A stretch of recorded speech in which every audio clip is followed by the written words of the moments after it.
For the sake of all beings, wisdom, compassion, non-clinging awareness. Sadhu, sadhu, sadhu.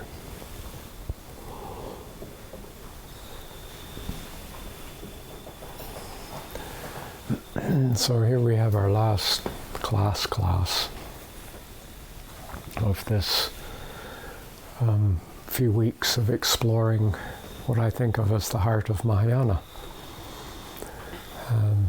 And we come to the phase of experience which can't be practiced.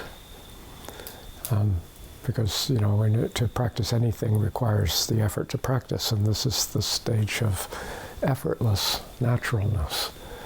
So there's no practice here. Right? It's in a sense just blessing. It's grace. Right?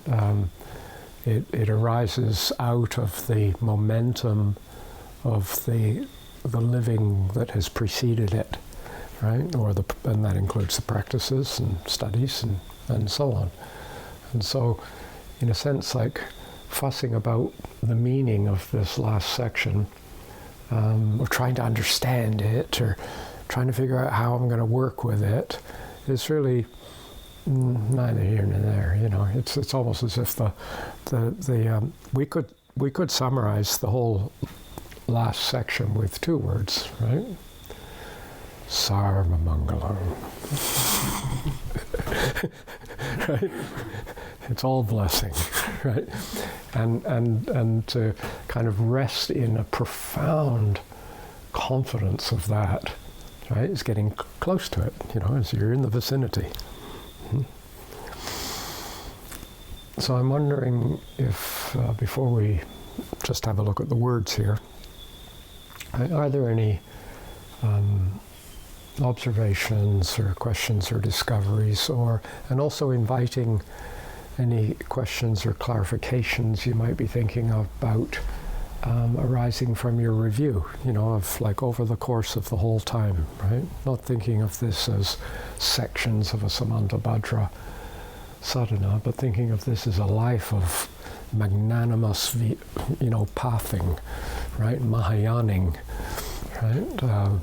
This is, occasionally you'll look and say, oh, this retreat didn't start 3 weeks ago. This process didn't start 3 weeks ago. So any observations or questions or areas you'd like to touch on? This is the last minute club. Yes. I realise that a desire to manifest, emphasise the Lisbury body practice, and during the course of this retreat you mentioned a book called Brightspace, Bright Water. Gerald Edelman. That's not just brilliant fire and bright water. What's the author's name, please? Gerald Edelman. Edelman. Yeah, it's not. Again, it's one of. I read a lot of not easy reads. It's not an easy read. I mean, he won a Nobel Prize, right? He's one of the most brilliant creative thinkers of this current phase of history, and he's not writing self-help books for the new age, right? And he's not trying to kind of make some kind of adaptation to Buddhism or anything like that, right? And some of he's also, in his retiring years, wrote more books for the public, but for definitely an educated public. And some of his books are possibly more accessible than that. That one came out, that was the first one that I read, and I think it was the first one he wrote that was kind of available for the public. Everything else he wrote were kind of scientific papers, published in journals and that kind of thing. So if you like, I need to sort of look at my library and I'll suggest some other titles of his as well, right? That you might find, either to study in conjunction or to in this first and then this, it might make it easier. It's very much one of language. You know, like what makes it, when I say it's a hard read, what I really mean is that I've been hanging out with these extraordinary wise masters, and I'm having a difficult time understanding what they're talking about. And by the way, they speak Swahili. Right? So you know, it's not that necessarily, I'm not saying that it's difficult to understand, right? But it's difficult to understand when we're used to a style of understanding, and that understanding requires a radically different, a shift in style of understanding. And so coat hook thing, isn't there, about your previous coat hook, sorry. What you hang your understanding on. Oh, yes. You've had previous schooling. Yeah. And so, you know, in a sense, like I'll struggle with some of these authors because intuitively I'm finding it very interesting struggling with them. I'm not particularly concerned with understanding what they're talking about because that's not why I'm walking with them. The reason why I'm walking with them is that what I'm getting from them is triggering fresh angles of question which I've never really examined before, and that's what's thrilling about being with them. And then in a sense it leads to an opening up of understanding of the experience of living which I live. And I wouldn't claim to understand what they're saying at all, right? But what I do notice is that, I mean, for example, Maturana, I kind of really wrestled with his work for 3 years or something, you know, and reading every paper I could get and everything that was published and all the stuff, and then rereading, and then one day it was like, oh, I'm getting it. Somehow the language and the phraseology was no longer difficult, right? Because I'd kind of familiarized with that language enough, and then I could just settle down into the ideas, right? And the same with Madhyamaka scholars, you know, and the same with you know, currently with Maxine Sheets Johnson. You know, I've been wrestling with her work for about a year, and now it's starting to flow. It's fantastic. But when you think that you got to work so hard to get there, because she's writing from a kind of community, like within a community of academia, which is just something I don't generally live in. And so, you know, is there a bit like somebody who's just coming to Dharma new, and they keep on stumbling on these Pali, Sanskrit, Tibetan words. You know, why can't you just say it in English, you know? And yet, if you just translate it into English and you don't use those words, then it's highly unlikely that you're going to ever recognize that those untranslatable or difficult to translate words were not just equivalents of concepts we have, they were actually pointing at concepts we hadn't conceptualized. Right, like a different way of thinking going with the language, and then there's degrees of it. It's not like each language has a different way of thinking, but each language has a subtly different way of thinking, and in that subtle difference there's implications and so on. And so how do we understand each other? And for me, I feel that all these different kinds of studies which somehow have happened in and around me, right, have, this isn't to, other people may say, no, I don't think so, but I'm talking personally, right? I feel it's enlarged the range of beings that I can interact with in a way that feels mutually meaningful, right? And so I think there's also the value just in that. You know, if that was it alone, that would be worth doing. And some of these authors, for example, I mean, Damasio wrote The Feeling of What Happens, which I raved about for years. Fantastic. But actually, he wrote Self Comes to Mind later, right? And by then, he'd had time to kind of really consider how he was expressing it. And he said that's basically the same thing, but I think it was a better book. So now I recommend self comes to mind, and I don't particularly point people to the feeling of what happens kind of thing, So this early work of Edelman, some of his later works, I think he probably also with feedback, and he really felt that the view that he was having of mind and consciousness and evolution and so on had applications and implications for the well-being of society, for how we think about it. And that's why he wanted to write his books that would speak to a broader range of people than the specialized scientist in his lab, in his Nobel Prize winning lab. Yeah.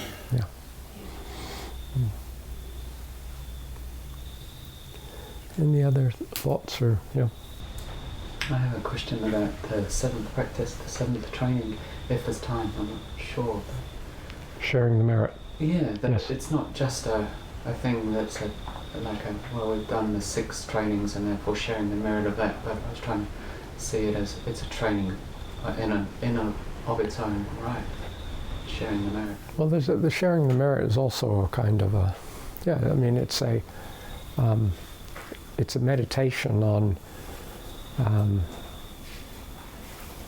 that can begin as a kind of a pious aspiration, you know what I mean, like a well-meaning aspiration.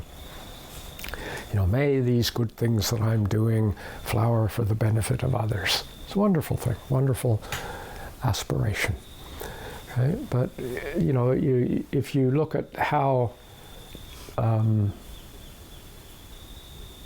omnipresent sharing the merit as a practice within some traditions is, it's like, it doesn't matter what kind of meditation, there's sharing the merit at the end. There's always sharing the merit.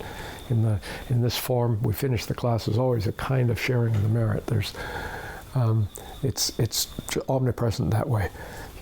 This must be important, right? And so, just like Damasio, writing his books, refines his kind of understanding of how to express to himself and to others what's really the juice of this flow of inquiry, right? So too, we work on the sharing of the merit again and again and again, and we refine our juice and sense of what it is. And so the way we describe the sharing of the merit will be crude and in a sense not try and define intermediary steps so that you've got a smooth progression, but you've got on one side you've got this wholesome, wonderful aspiration that my work, my living, my practice, these kinds of things will be of benefit to others, right? That's a wonderful thing. And then on the other hand, you've got the complete, total certainty that everything I do reverberates throughout the entire universe. So with that, there's absolutely no need to go, may this be of benefit to others. It's already been of benefit to others. And it's actually a moment of insight, of profound insight, of interconnectedness. You go, may it help others, may it help others. So, it is helping others. What am I saying? So now you go, it's helping others. And then bringing this to mind and having an increasing confidence. And I remember a kind of, Kala Rinpoche came across to me, because, I only saw him on and off for a 6-month period, right? And so I can only, who knows what he did in the whole of his life, I don't know. But he came across to me as being extraordinarily soft, humble, solid, extraordinarily knowledgeable Lama, right? And so if he occasionally said something that was like, he would say something, it went totally against the grain of that humble Lama, and then made you really think, because it was like, what? How? Because there was a disconnect between your fantasy of who and what he was and what you feel you just heard him say. And one time he said something along the lines of, I have never done a single action in my entire life that has not been for the sake of others. And I remember when I heard that, I thought that was the biggest braggadocio. How could anyone say that? I mean, you know, but at the same time, I had to think about this because the whole of the rest of his life was someone who was very humble and never bragged at all. And I didn't then, you know, having thought about it, realize what he meant. No, I thought about it for about 10 years, right? On and off and on and off and on and off. And then one day, long after he died, right? I remember he died on the day we started a 3-month Mahamudra retreat, right, in Wangapeka. Right? I was just about to walk up and give the class, and someone came racing up from the office, like, "Oh, I died." Right? And I remember having what I thought afterwards the most extraordinary thing, because what was extraordinary was that I was a little bit upset with myself with my reaction, because I felt just an intense rush of joy. And I felt like somehow our entire effort in the retreat was being blessed by his life. I didn't feel, and I was kind of like shocked that I didn't feel miserable and grieving and this kind of thing. But later on, I wonder if what he was saying could have been rephrased and said, he said it in a way to try and, I think he said it to invite us to really think and examine what we're doing and so on. But, you know, what if he was simply saying, I have utter confidence that everything is totally interconnected, dynamic, right, interdependent, and that every action in the universe reverberates out throughout the universe, right? And so, you know, I mean, you do a nasty action, right, and it reverberates out and contributes to someone having a hate state later on. Right, so you without you, there would have been no hate state, so that hate state benefited. I mean, the benefit doesn't necessarily mean nice, right? But there's a recognition. And so here we are, we've just done something which is really wholesome, right? These six aspects of the training. And then there's just resting in this kind of supreme saddha, confidence of Mahayana, right? That knows that this training is not going to be effective if I practice it long enough and master it or get insights or what have you. It is effective right now in the here and now of the doing, right? To bring forth wholesome states benefits the world. Period. But to tell someone that, that's just a kind of belief thing. This is an approach that begins, don't try and believe it, don't try and meditate on that, right? Don't meditate on how everything you do affects the world, right? Simply aspire that through doing that, what you did would be of benefit to the world, and say it to yourself again and again and again until you wonder, what on earth am I saying? Of course it's benefiting the world. And then you continue to do the prayer, right? Because it's a nice thing to say, right?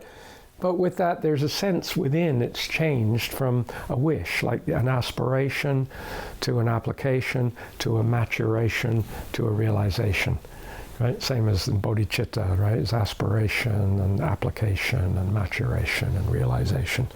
And so the sharing of the merit to me is almost like realization, period.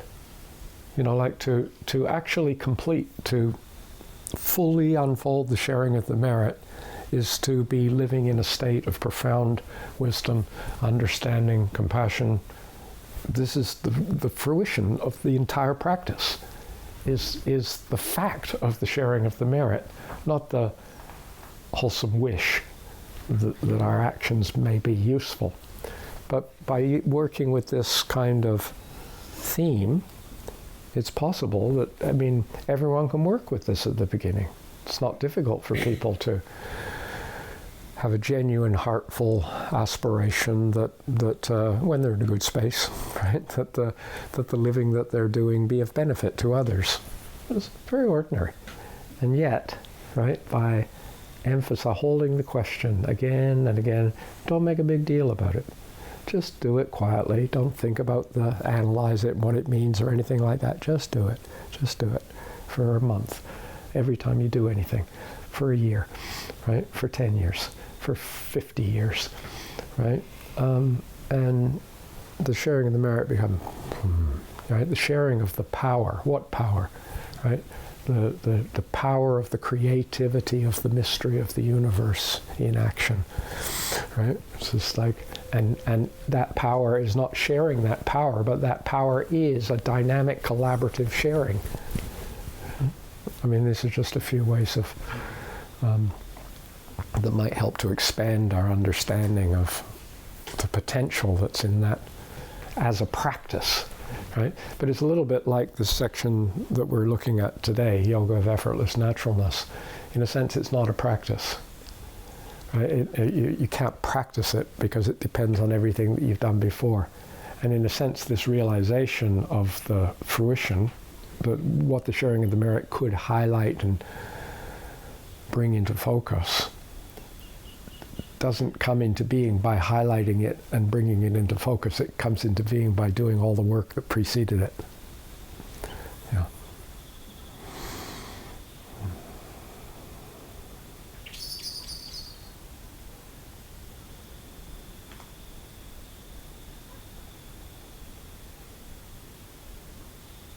Were there any other? There's no such thing as a little bit in the Sadhana of Mahayana.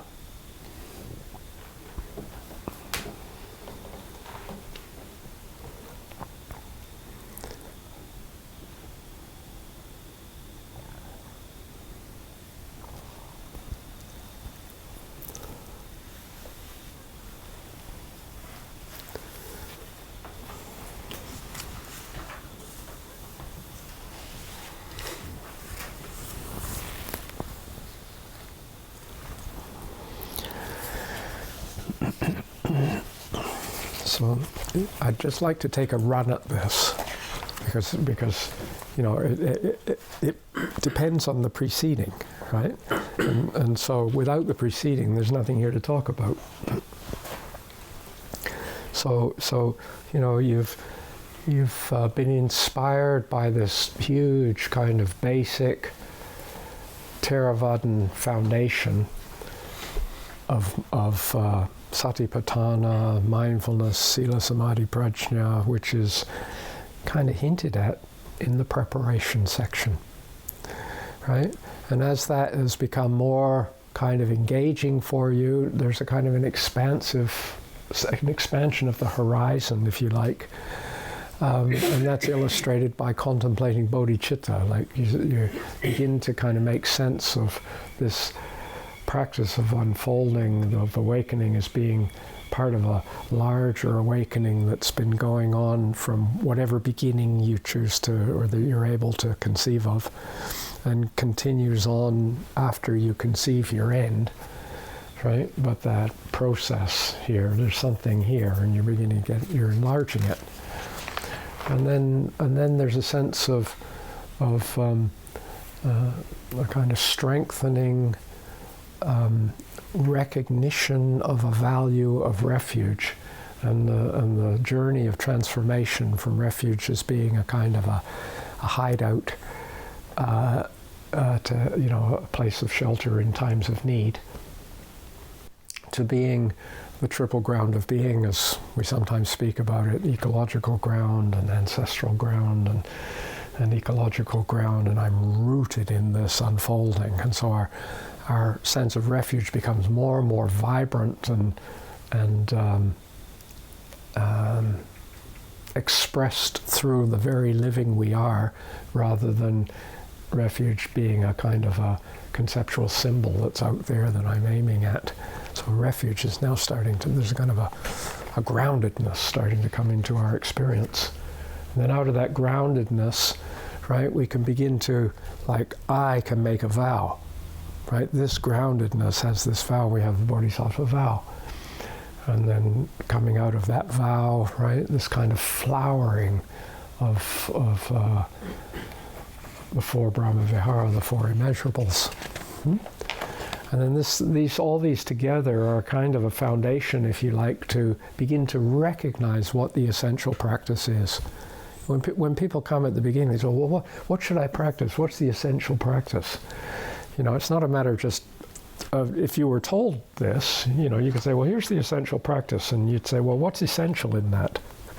You know, it's like, but when you really come to the essential practice, you're beginning to recognize in yourself what is essential practice for you at this stage in your life, right? And you begin to realize the idea of an essential practice that's got nothing to do with the individual or the stage of their life is meaningless.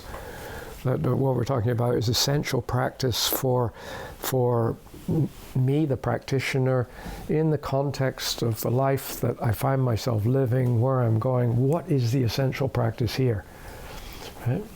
Because if you conceive of it as being separate from that, like there's an essential practice, but I'm unable to do the essential practice because of where I am, it's useless. Essential practice becomes useless for you. Whereas if you can begin to shift it, and by now we've got a huge array of talents that we've been developing, okay? And so we start to enter into the essential practice, and then out of this essential practice comes a level of adetana to awaken wisdom and compassion, which is way beyond what you ever had at the beginning, right? Beyond, in a sense that it's richer and fuller and almost like unimaginable in the feeling tone. Outwardly, you might use the same words as you always used, right? But we're talking about the lived inner feeling tone. And then this leads into skillful fabrication, the section of skillful fabrication. And here you are learning to, in a sense, recognize your beingness, the weavings of body, speech, and mind, and everything that composes you, right? As resonating these qualities of associated here with Samantabhadra, or associated with a kind of a full, deep understanding of the Mahayana flow. Okay?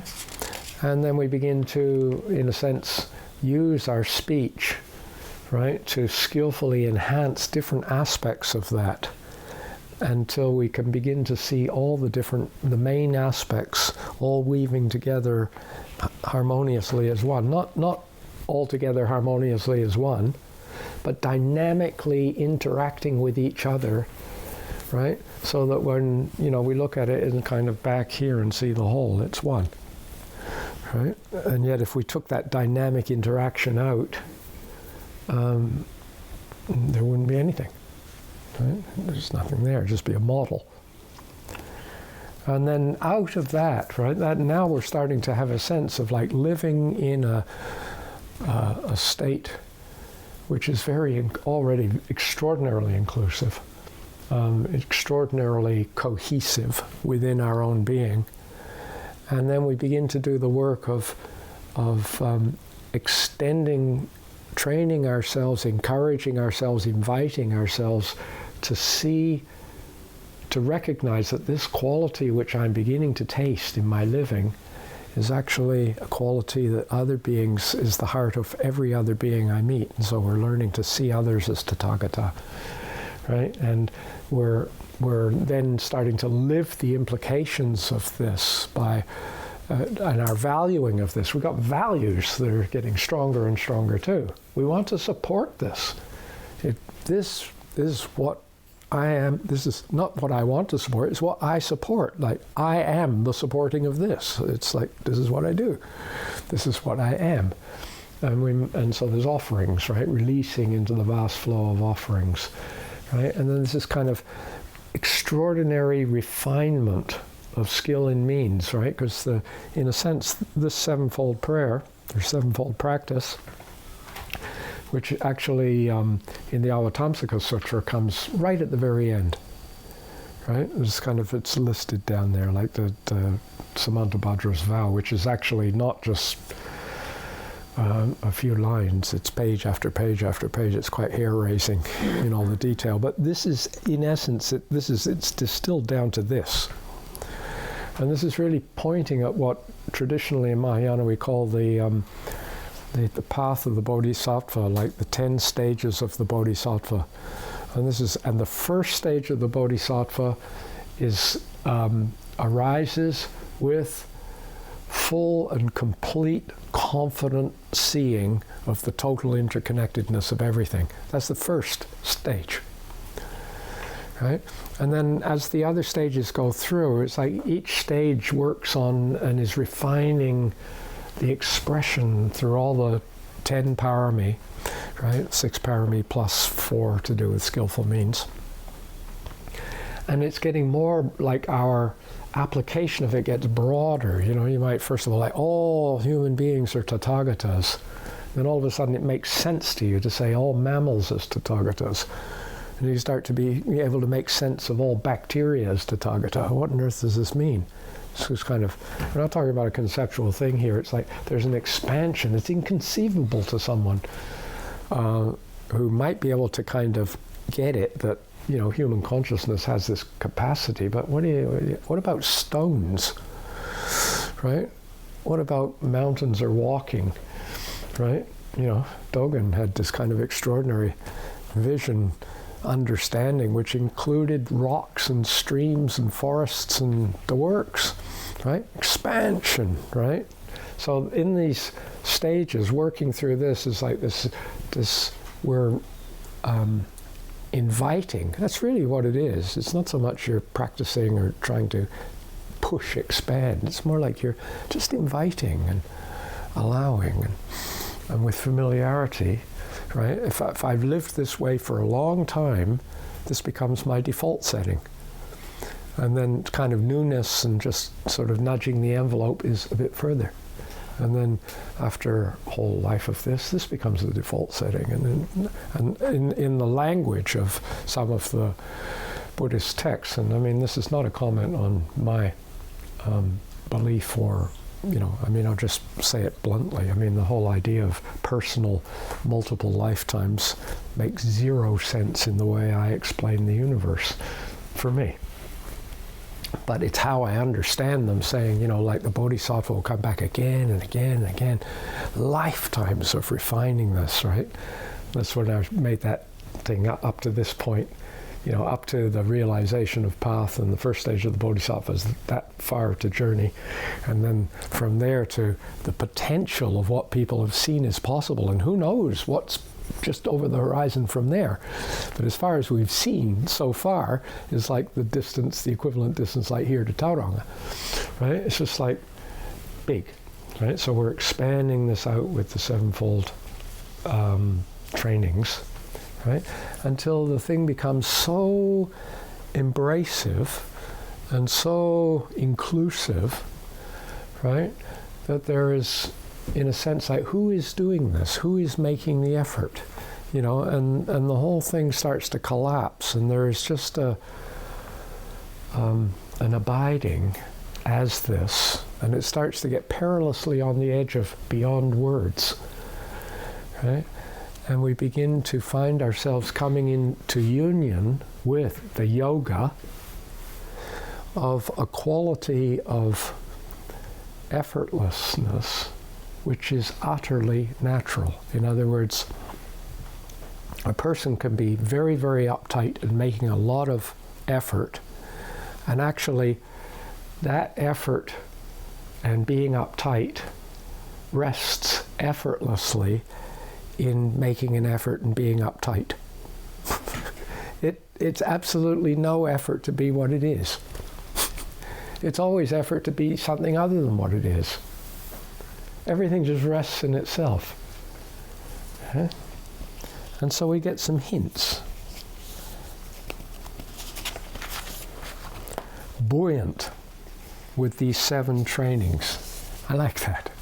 Right? I mean, I'd like it. You know, if you're sort of heavy and serious about things as a result of these, probably you can't really, not going to go for it, but you're buoyant, right?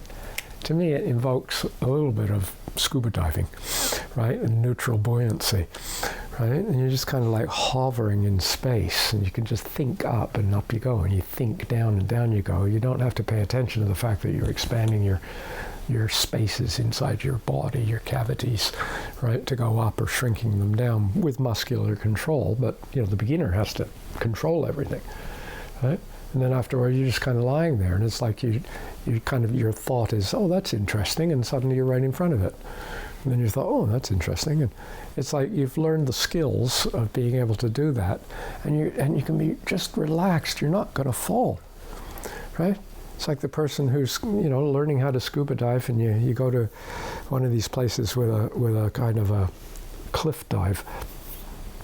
So you go off the beach, right? It's great. You get in the water and you're looking down at all the coral and everything, and it's like, wow, this is beautiful, and you're relaxed and everything, and you go out and then you go over the edge, and it's like 1,000 feet straight down, right? And the person who's not used to this goes, ooh, right? But someone who's more used to this, you're not going to fall. You're buoyant in the sense that you don't sink. You're just there, right? You're effortlessly, you're just, right?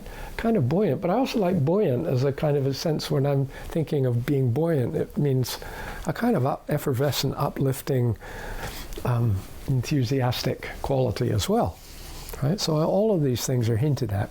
Buoyant with these 7 trainings. Deepening in faith and trust and wonderment. We give ourselves to this suchness, right? These are just these are all arising out of all this work we've been doing, right? Realizing that this immeasurable space of wisdom and compassion in action is the fundamental ground and path of awakening, right? Realizing this immeasurable space of wisdom and compassion, right? We could say realizing this immeasurable, this spacious and ungraspable wisdom and compassion in action, right? Because if I say an immeasurable space, it's almost like the immeasurable space, of wisdom and compassion, right? But actually, it's not quite like that. It's kind of a spacious, ungraspable, immeasurable wisdom and compassion in action. There is no space outside of the wisdom and the compassion, right? And the wisdom side is like Cherub. Cherub is in Tibetan. We have 2 words. I mean, there's actually numerous words actually that refer to wisdom from slightly different angles, right? But there's 2 really clearly different ones. One is Cherub and the other one is Yeshe. And Cherub has the quality of wisdom as kind of understanding and knowledge. And it's also connected with that when Bernholzel suggested that wisdom, prajna, but this could apply to Cherub, right, was the inherent inquisitiveness and curiosity of one's own mind, which is very precise and playful at the same time. Right? It's a union of that quality, right? Kind of inquisitiveness, interest, playful, experimenting, precise, right? All this thing, and compassion, wisdom and compassion, right? Karuna, right? And then a little bit later, right, we say luminous understanding, right, mirror-like, right, realizing this is the fundamental ground, then luminous understanding, mirror-like, utterly serene, clearly discerning and all-accomplishing, is increasingly suffusing the entire field of existence.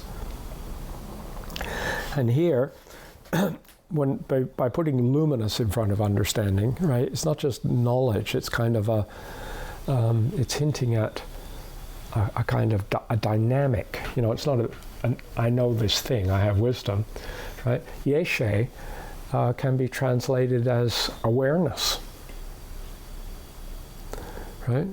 It's like fundamental awareness, not awareness of something, not someone being aware of something. It's just like fundamental awareness, right? Which we begin to realize is the very substance of everything and anything we experience.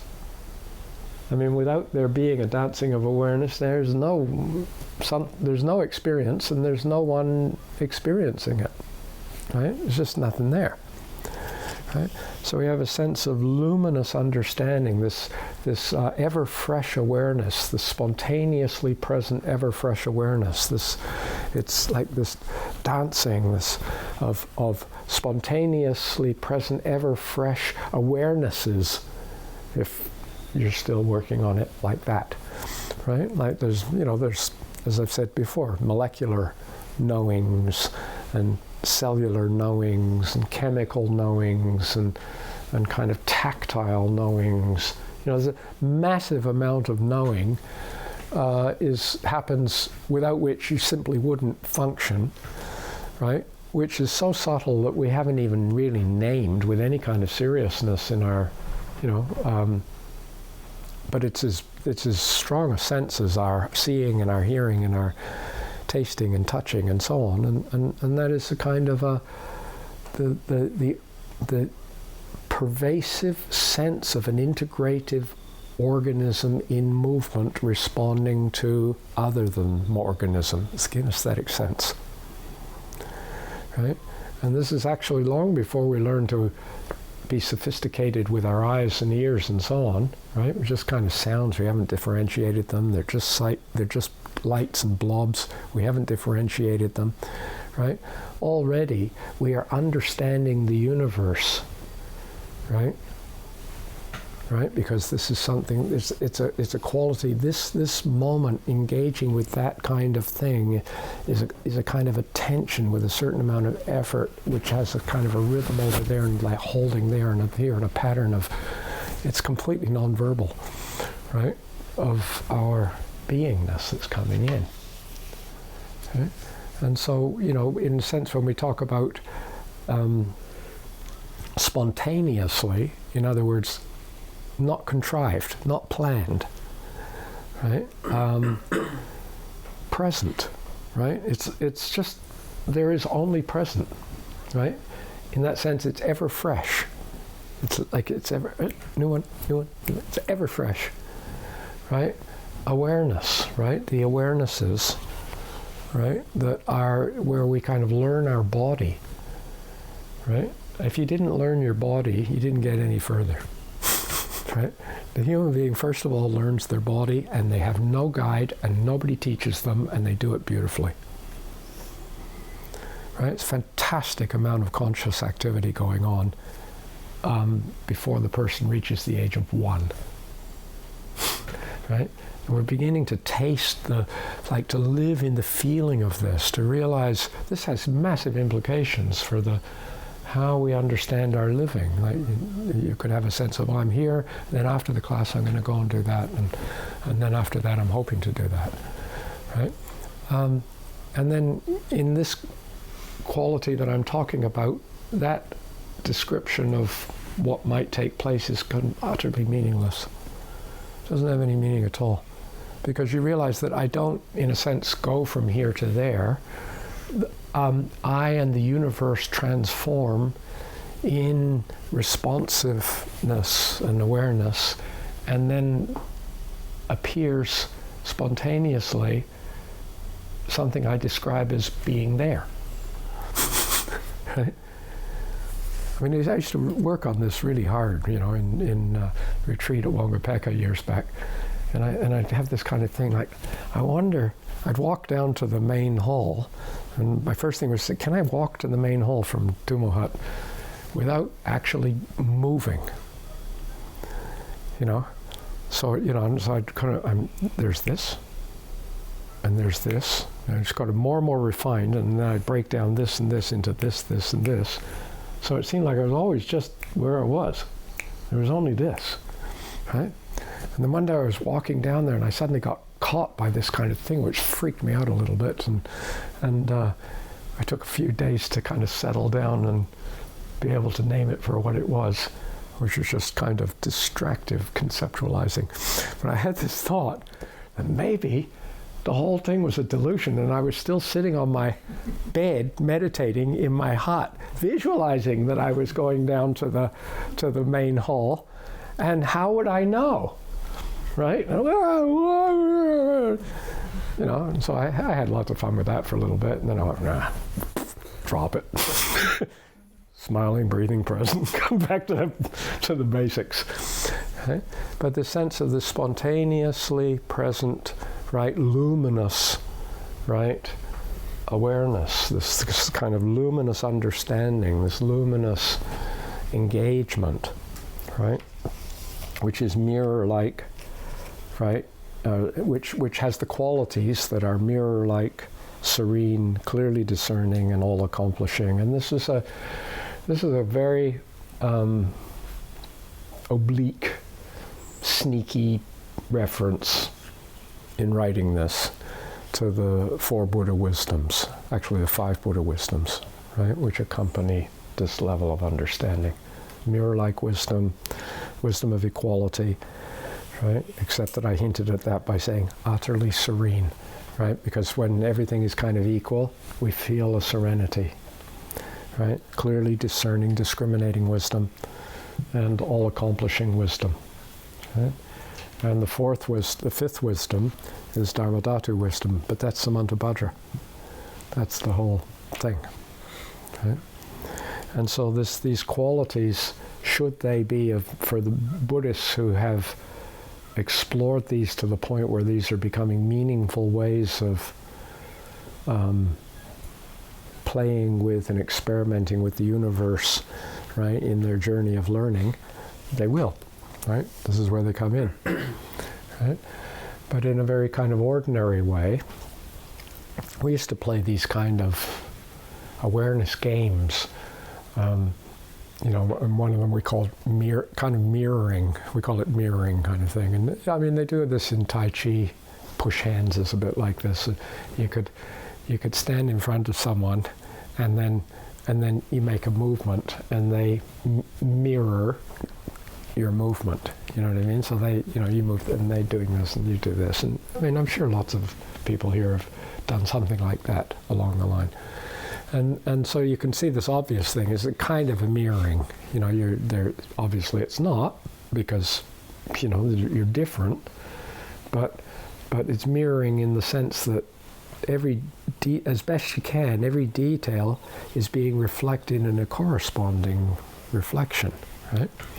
And in the finger dancing that we do, right, you kind of, that experience that people often have between sometimes feeling that they're leading the exploration and sometimes feeling they're following, but magically, most people feel this is wonderful when it happens, having absolutely no sense of anyone following or leading, and yet somehow it works. You're kind of mirroring each other, right? And so actually the whole universe is constant, everything's mirroring everything. If you think in terms of mirroring being a kind of congruent, intimate responsiveness, right? So it's like the whole thing is mirror-like wisdom. It's like a dance of responsive knowing that's mirroring the dancing of responsive knowings that is all around. Everything is this, right? Mirroring not in terms of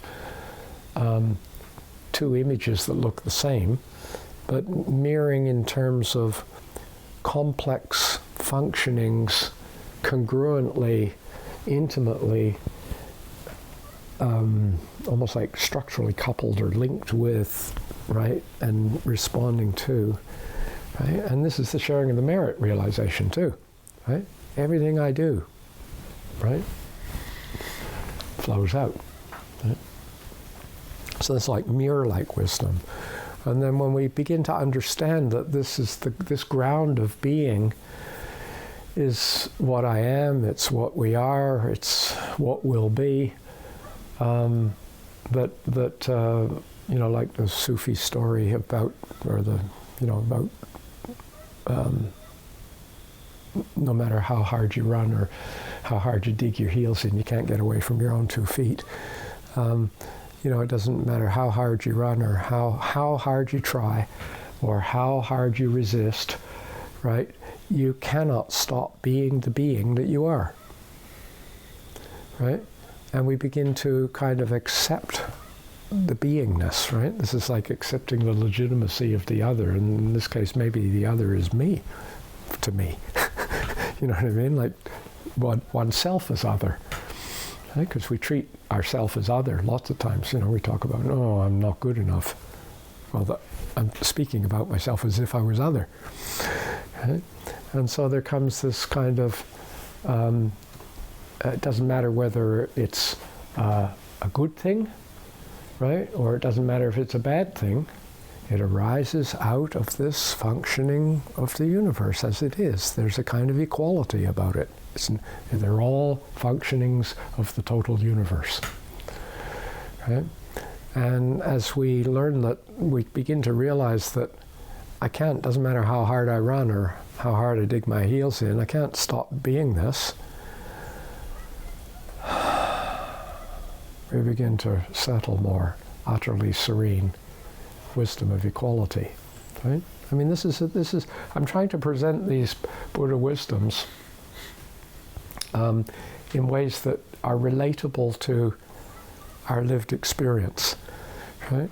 I mean, if we study Madhyamaka philosophy or kind of tantric philosophies, I mean, they're page after page after page going into all kinds of technical detail of what these wisdoms constitutes and so on and so forth. But I'm not trying to replace that. I'm just trying to present it in a language that we can make meaning of it in the living that we're doing. Right? Discriminating wisdom, right? In a sense, like every moment of perception, every moment of responsiveness to other is a demonstration of discernment. It's like people sometimes say to me, "Well, I don't have a very clear mind." You're saying that it's the discriminating wisdom's the very nature is a facet, if you like, of liberated mind, and I don't seem to have that. I seem to be really kind of dull and foggy, and I can't find any discrimination there. And I say to them, "Really?" They say, yeah, really. "Are you sure about this?" Yeah. "Are you absolutely clear that you're unclear?" "Yeah, I'm absolutely clear that I'm unclear." Right? There's no connection between this kind of horrible state that I'm in that's completely incapable of discerning things and the clear discernment that I wish I had, but I don't. You can't get away from clear discernment. There's clear discernment's just, gotcha! Right?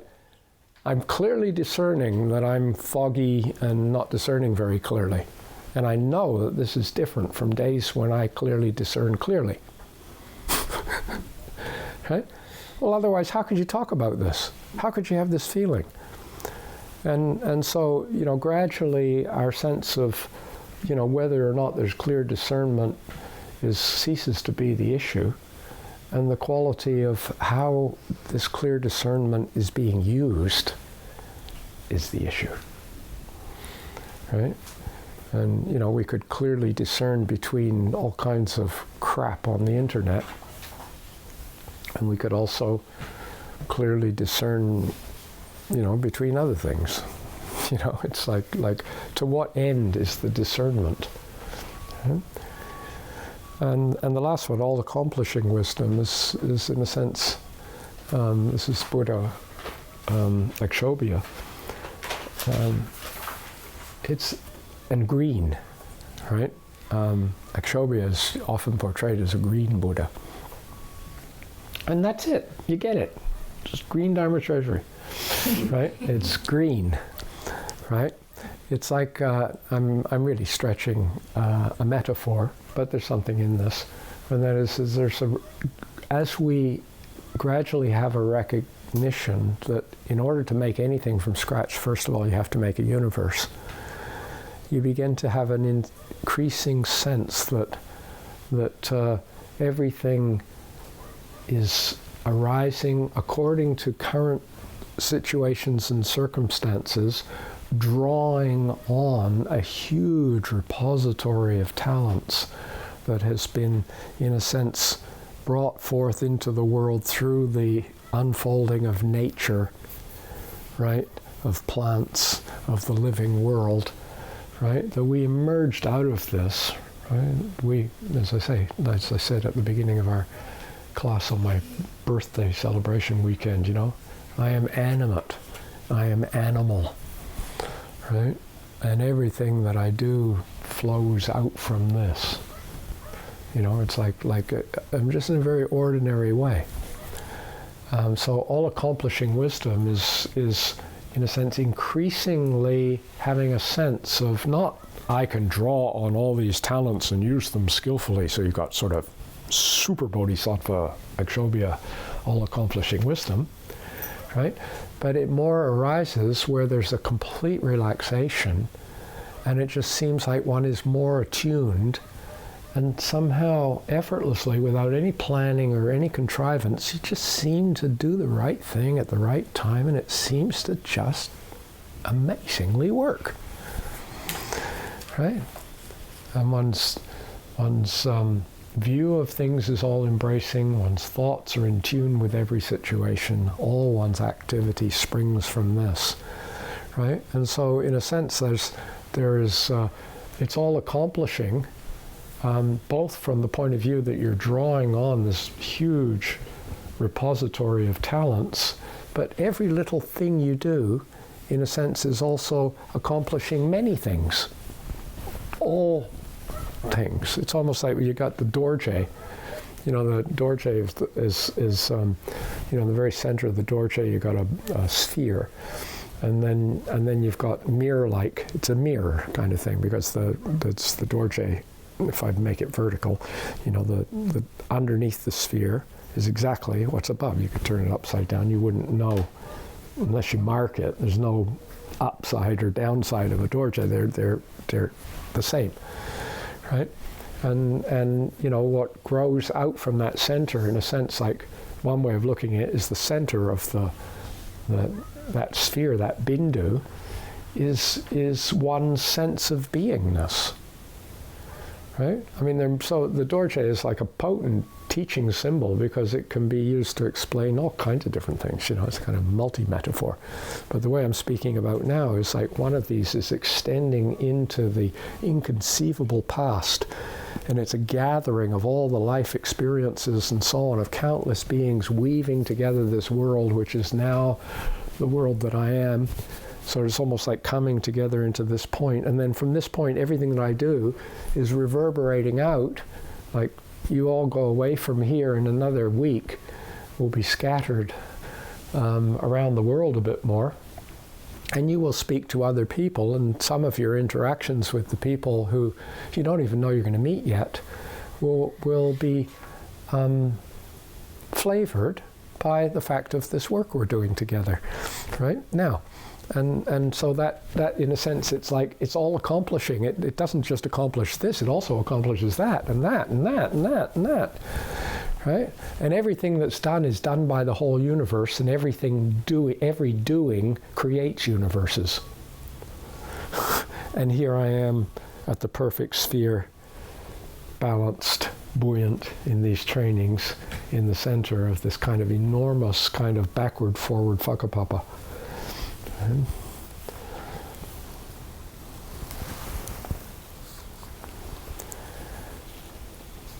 Buoyant with these 7 trainings, deepening in faith and trust and wonderment, realizing this immeasurable space of wisdom and compassion in action is the fundamental ground and path of awakening.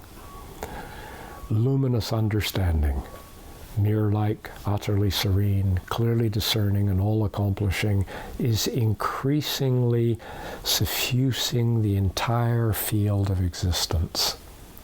Right?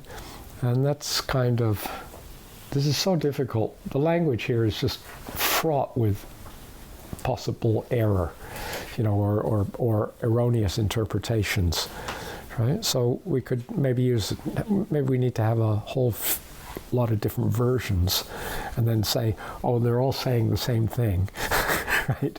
And kind of put them all together in your intuition. But we might say is increasingly luminous understanding is increasingly seen as suffusing the entire field of existence. Because, actually it's already suffused. If we think it's suffusing, it's going out and suffusing the whole, right? We still haven't got it. It's already totally suffused, right? It was already suffused. It was already part of it. It's like I've just woke up to it. Revealing the truly ungraspable, interbeing, interknowing nature of everything and everyone. Okay. Such is the awesome expanse of Samantabhadra. Worlds within worlds, interpenetrating worlds without any obstruction. Okay. So this is kind of, we're resting with this. And then just very gently, right, this radiant lightness of understanding. And by the way, as many of you will be familiar with a term in particularly in the Tibetan vehicle, it's used, the clear light. Right? The clear light. Oh, I remember, I wanted the clear light experience, right? This is where it was at. And I remember one time I was sitting there in meditation, suddenly, my whole being was just dissolved in light, and I was just like terrified and ecstatic all at the same time. And I came out of it afterwards, I thought, this was it, this must have been it, I was like, ruined my meditation for a week, right? Till I could settle down and go back to my practice. I was so kind of giddy with this kind of peak experience, right? And so, think of clear light. Think of light not in terms of dark. That's all right, right? But I think it really helps if you can kind of readjust your sense of what the clear light is. If you realize that the word light can also be in terms of weight. And so you have not light versus dark, but light versus heavy. Right? And so, the opaque heaviness of correct understanding is continuously broadening in scope. Or actually, it would be continually narrowing in scope, right? The radiant lightness of understanding. There's a kind of, the light, the understanding is the light, right? And the lightness is the light. But the absence of dark is not the light. This is it's not useful here to have a kind of an eye metaphor, an eyeball seeing metaphor, right? Because there are experiences of boundless light, it's one of the arupa jhanas, right, which have nothing to do with this experience in a way. You can have these.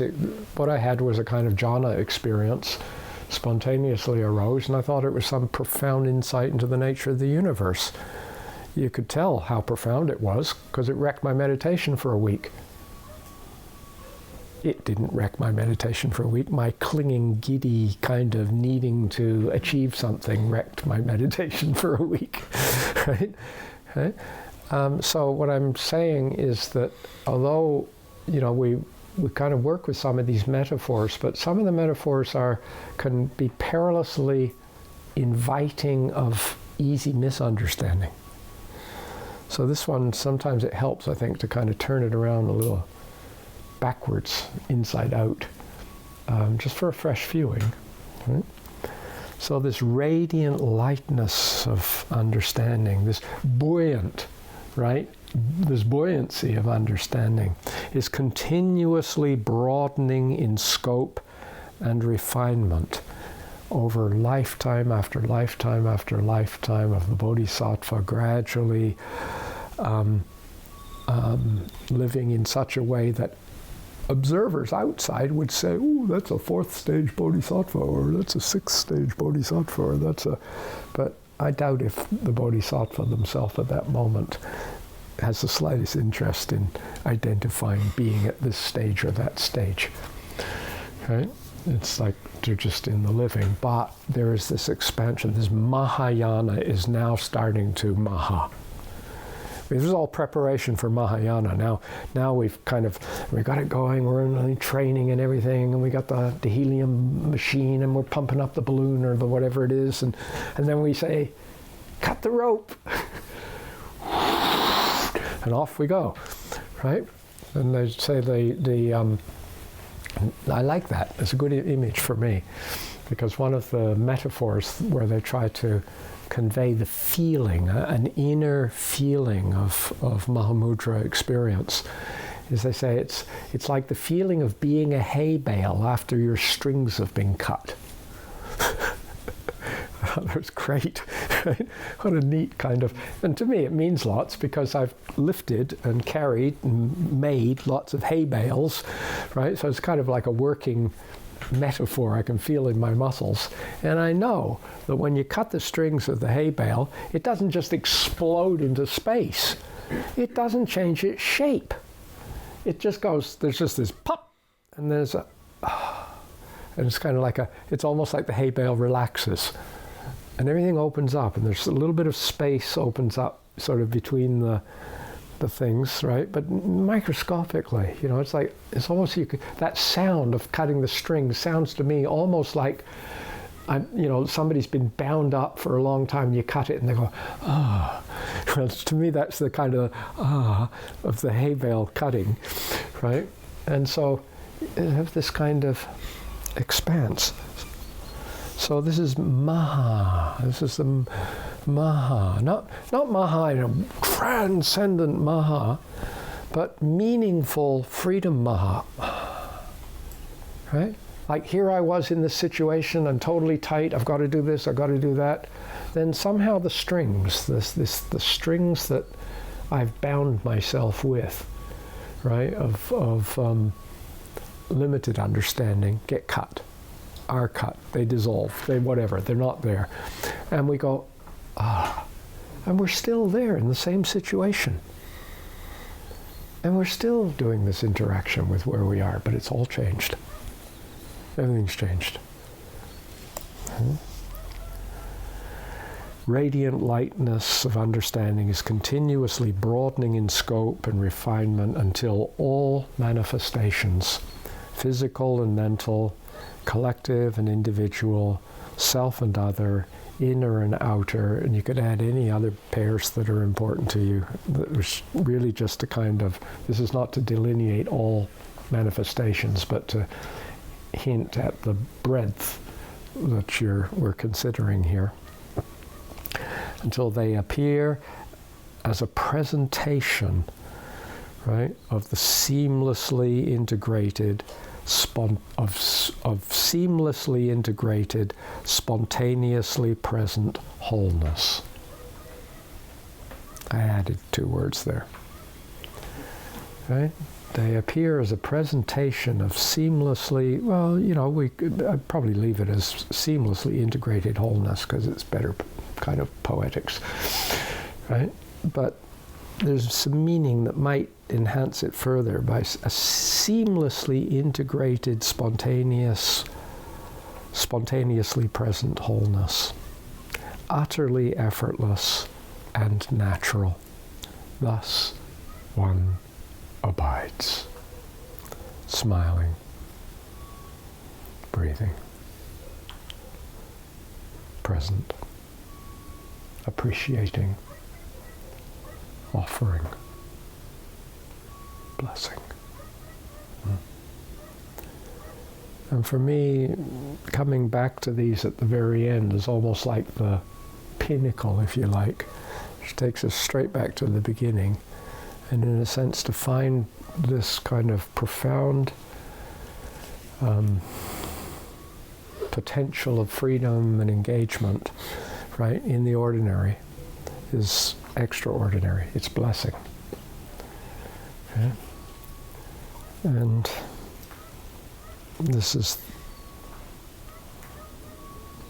these are words addressing the yoga of effortless naturalness.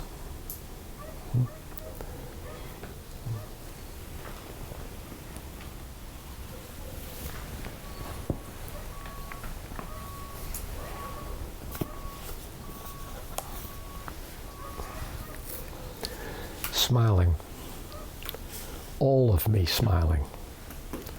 The birds and grass, and each raindrop journeying through the vastness of knowing. Earth and earthworm, chairs and cushions, everything smiling, at home in its fullness.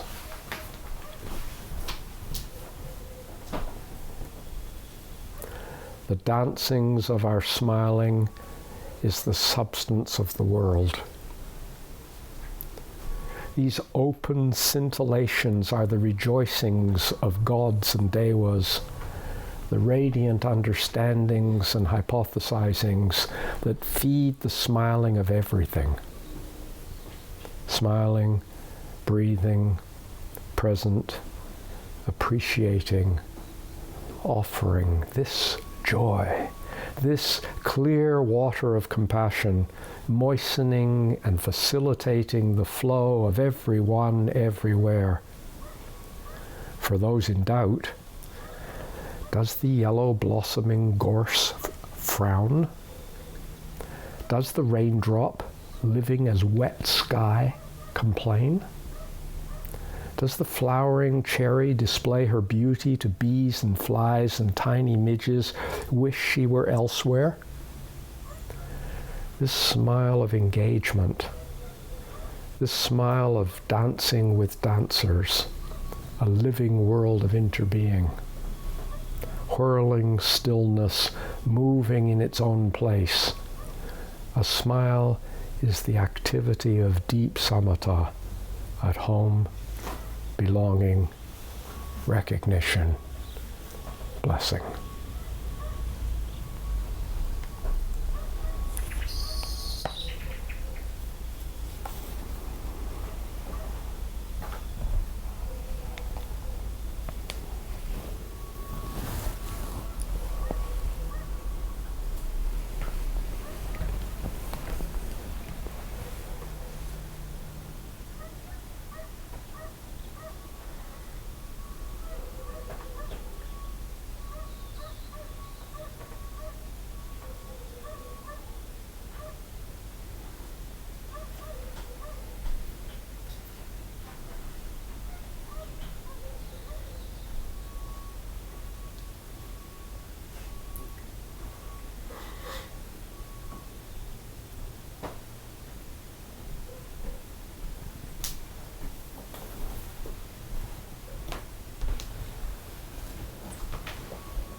And so this is what I think of as the heart of Mahayana.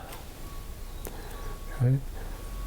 I don't mean it here like the core of Mahayana or the inner precious kind of center of Mahayana, right? Or even the bodhicitta of Mahayana. I mean it in a very kind of ordinary way, right? It's like you can do something with heart. And Mahayana has a heart, right? you do this with heart. This moving with passion.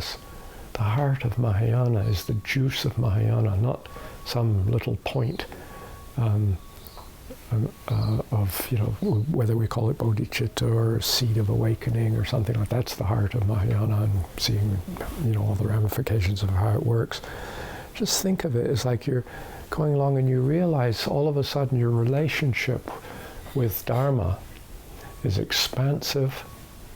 It's embracive of the livings that you experience and the livings that you sense that others experience, right? And our increasing passion and compassion and capacity to embrace this and enter into this and learn with this and move with this and unfold with this and to bring goodness forward and beauty forward and harmony forward and we're doing this with great heart, right? And this is the heart, right, of this expansive living, this mystery of life unfolding in whatever kind of container you want to put it. So you could have life unfolding in the world of multi-celled creatures. And that's a 500 million year container, right? But then we maybe find we're going, but I can now expand it further and say life unfolding of all cellular creatures. Bang, it's now a 4,000 million year container, right?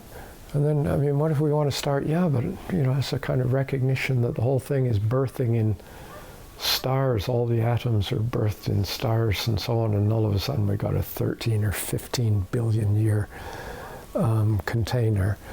And when you've got that far, in a kind of relatively meaningful way, long before you got to that, you would have come to the sense that, it makes no sense that would be the end.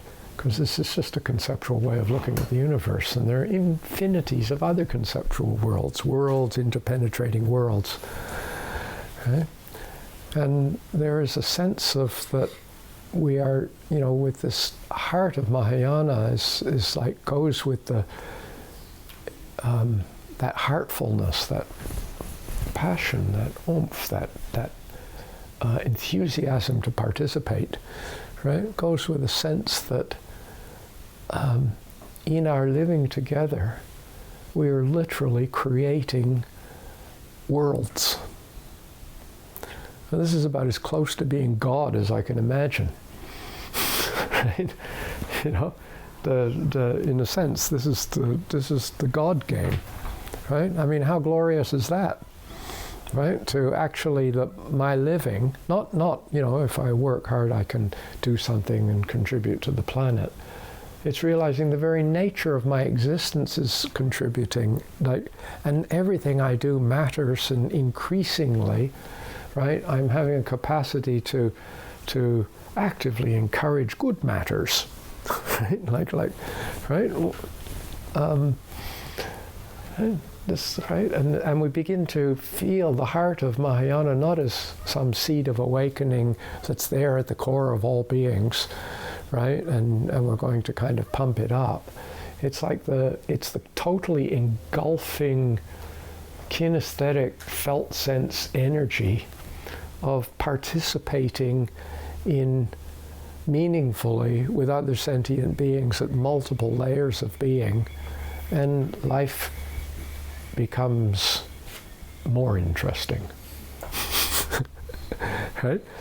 So it could have been interesting already, but now it's more interesting. If it wasn't interesting, it becomes interesting. Interesting, inviting, engaging, meaningful. Okay? And I cease to look for the meaning and in the engagement in some form which I wish was there, but I can't do because these nasty other beings are blocking it, or this or that or the other. And I realized, I am not a victim. I am moving victorious in the flow of awakening. I'm moving, participating in the flow of awakening. And imagine, somebody taps you on the shoulder when you're young and in an inspired state. Because when you're young, you can also have times when you're not in an inspired state. But, I said, "Psst, how would you like to come with me and help create a world, a living world?" Right?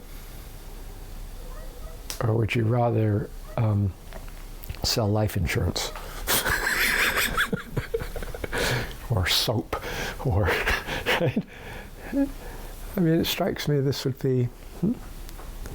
And so this question, I think, to me, of the heart of Mahayana is, yes, we've very much referred to many Buddhist expressions of the heart of Mahayana in our way of elucidating something here, but it's not Buddhist.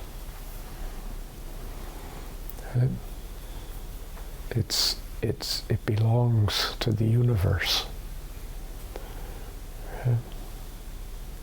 And it's wonderful that we live at a time and a place where we can be touched by Buddhism and these expressions, because it's wonderful to be touched with this kind of vision.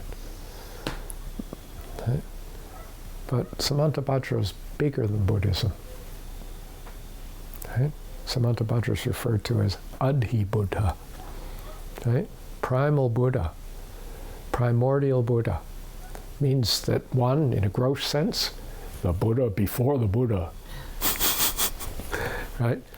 But primordial also means like continuously new, continuously fresh. Like every moment is primordial. Right? Every moment is like primordial awareness. It's like this is like it's. Right? And we're continuously birthing afresh. Are there any thoughts or anything to say at this point? Otherwise, that's that.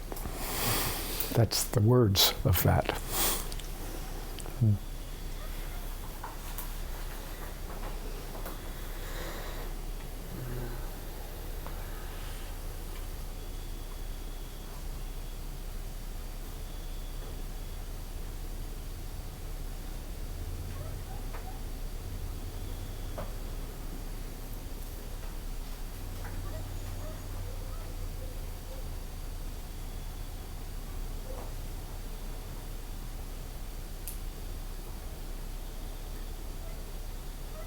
When we talk about sharing the merit, the word merit is punya. That's what's being translated as the word merit. And punya means power. Right?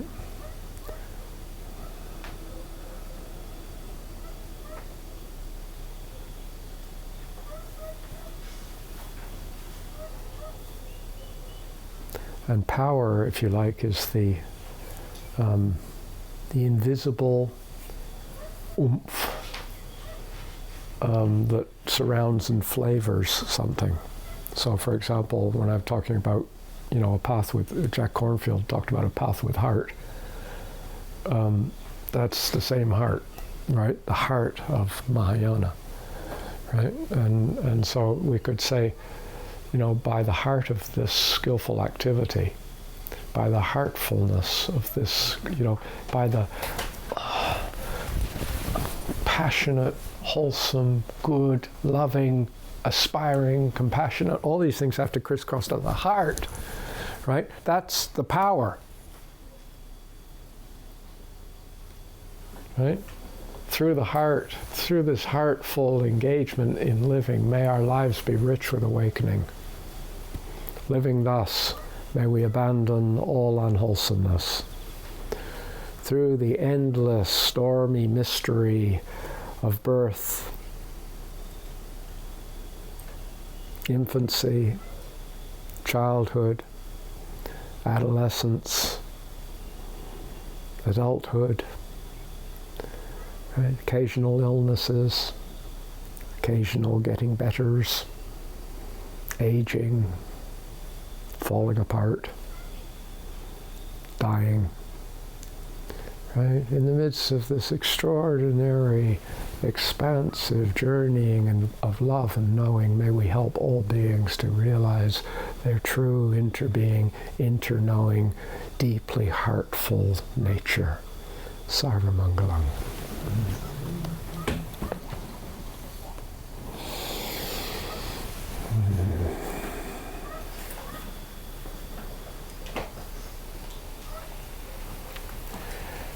And that's the empowerment.